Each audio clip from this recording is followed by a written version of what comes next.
O Maurício Marques, da XRE 300. Minha moto está com um barulho tipo tec-tec. Fiz pastilhamento, troquei tensor, corrente, não, tensionador, porém ainda está com barulho.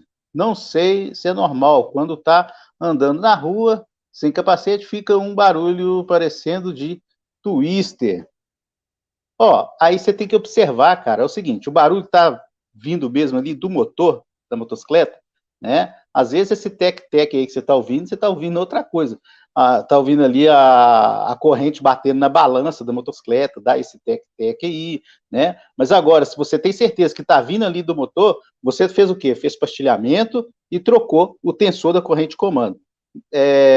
Você observou na hora que você fez o pastilhamento se a corrente de comando está com folga? Às vezes, a corrente também está com fome, está com a necessidade ali de fazer a substituição, né? E você não fez.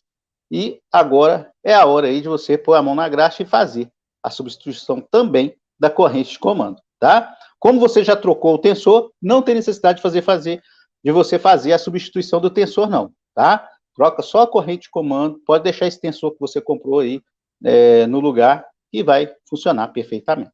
Tá ok? Um salve aí, muito obrigado.